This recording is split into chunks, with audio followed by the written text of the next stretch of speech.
lecture at the University of Cambridge, Dr. Sirka told a worried audience that scientists have few answers for them. Since the mass coronal ejection of 2012, the strength of the Earth's magnetic field has increased by a factor of 50,000. This has resulted in huge disturbances in radio and satellite communications, dangerous bands of radiation around the poles, and as we can all see from our window, an aurora borealis that never burns away. Unfortunately, we are stumped as to why this is happening, and if we cannot find an answer soon, it may change the way we live, the way we communicate, even the way we evolve forever. Dr. Sirka went on to say, "Bought you more electrolytes? Oh, new and improved citrus flavor." Thanks, Sean.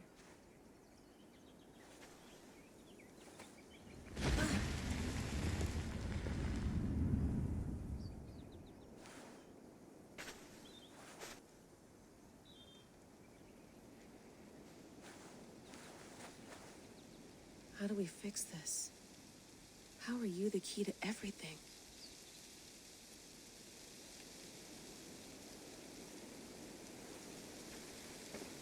You're a long way from home, Eivor.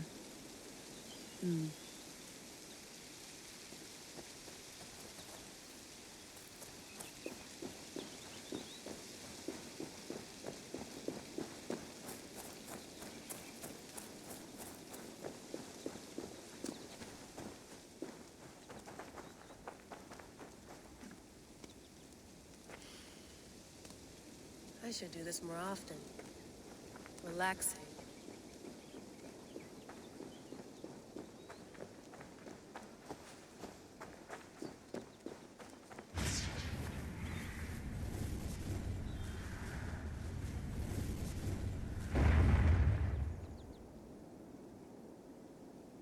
Another satellite. Damn.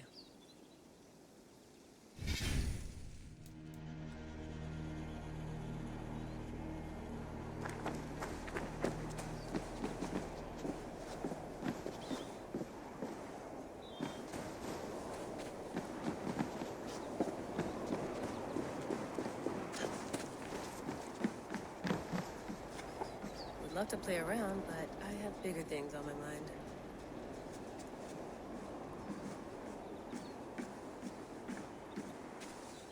Did you get my tea?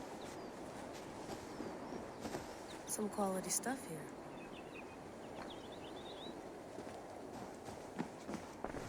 Oof. Mint tea is not actually tea, Bex. It's an infusion. It's really just dirty, minty water. I don't care what you call it, Sean. Did you buy any? Of course I did, love. Hey, sorry about pulling you out. The generator was sputtering. That's fine. I needed air. How is the Animus data stream? Comfortable? Felt pretty stable after a while. Good. Just give me a sec and you can jump back in.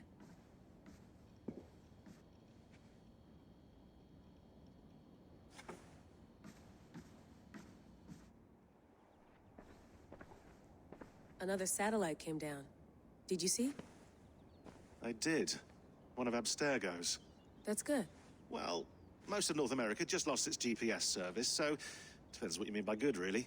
Right. Even when we win, we lose. Okay, we're all set. Whenever you're ready, you can jump back in.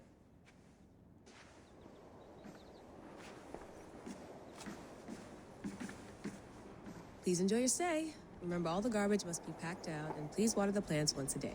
Yeah, I won't remember that. You gonna put this in the fridge, Sean? Of course. In half a minute. Remember, tomatoes go on the counter, not the fridge. Sean, don't forget to water the plants while I'm under, okay? I'll add it to the calendar and tattoo it on my leg. That's quite nice. Soothing. Let's have a look.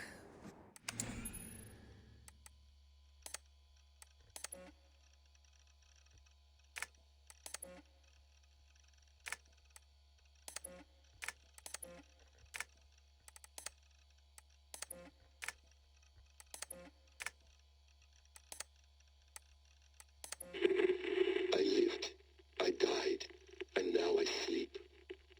And in my sleep I dream. And in my dreams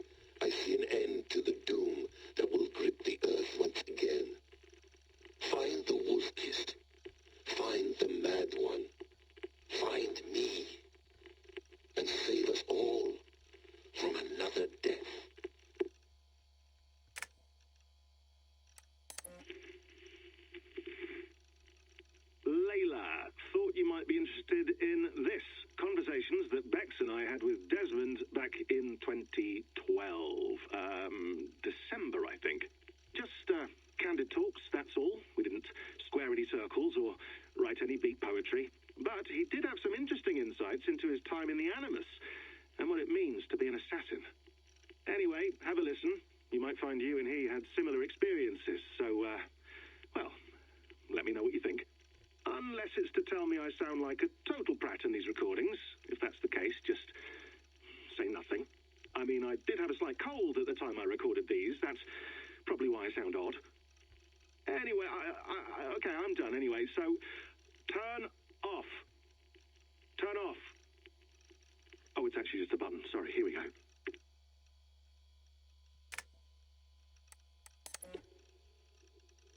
No, come on, Sean. Turn that thing off. Oh, hold on. I like what you said there. I want to get this for posterity. Say it again, nice and loud. Seriously? Sure, come on. If nothing else, it'll give me leverage with your old man. Ah, that's your angle. Nice. What I said was, I wish I hadn't been born into the Assassins. I wish I had chosen this life. Is that good enough?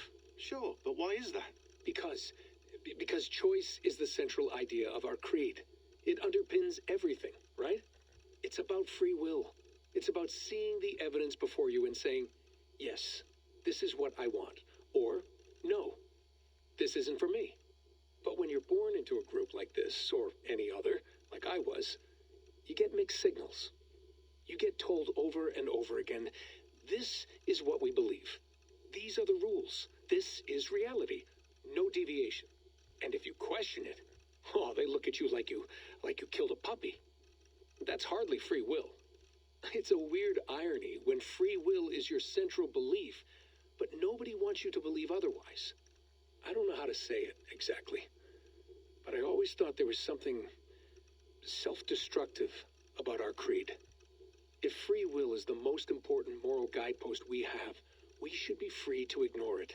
To choose submission, for example. You know what I mean? Like, we should be free to side with the Templars. If it's really my choice, I could do that. Right. It's almost self-refuting. A democracy could democratically elect a dictator or choose to get rid of democracy altogether. Within our creed is the seed of its own destruction. That's what makes it powerful, I think. And fragile. Right. The more freedom you have, the more risky it is, you know? Anyway, my dad has mellowed over the years, but he was strict when we lived on the farm. He ran a tight ship. I never got the impression that I was free to choose my path forward. Our creed, our tenets, they were drilled into my head. By the time I was a teenager, I was following these rules out of a sense of duty. This was just what we did. That happens to a lot of organizations over time. The stagnation sets in, you know? The fundamentalism. Yeah. Following the rules becomes more important than achieving whatever goal you set out for yourself. And people start to lose sight of the reason the rules exist. That's called deontology, or a form of it. Following a rule for its own sake and not for the consequences it has. Yeah, but that feels backwards, doesn't it? Well, I think so. Following a rule is the easy part. Praying, taking a sip of wine, munching on a wafer. Rituals that give comfort. But that's just going through the motions. It makes people feel like they're doing something.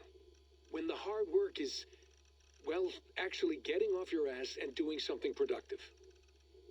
I think people just want boundaries. Tight boundaries. They want to see the four walls that pen them in. I don't disagree. Anything outside that, anything that makes life more complex, that's scary. That's why I envy you. You chose this life. You went through that process, and you...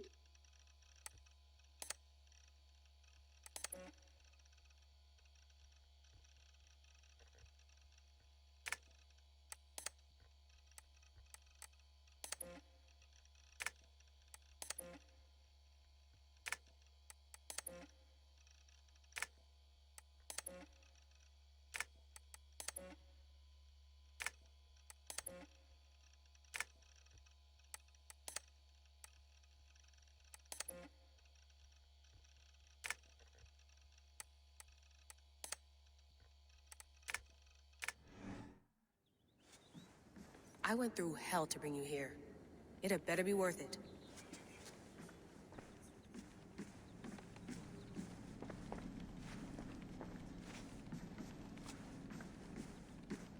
Feeling okay? Better. But I'm worried that it could happen again. the two data streams. I can't promise it won't. I barely understand it myself. It felt like two minds, fighting over one brain. It hurt like a shotgun to the head. Right. There's something about this Viking's DNA sample that feels dense, noisy.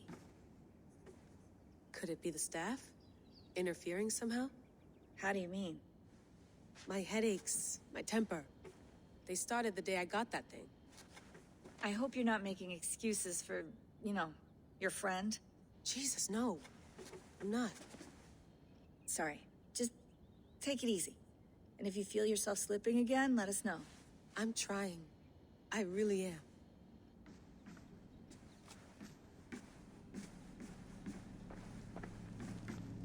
Be nice to sleep in a real bed when this is over.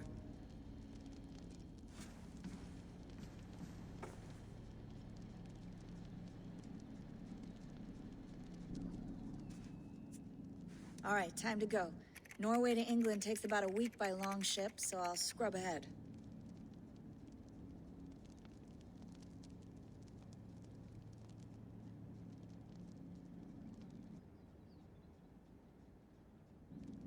Layla, you okay?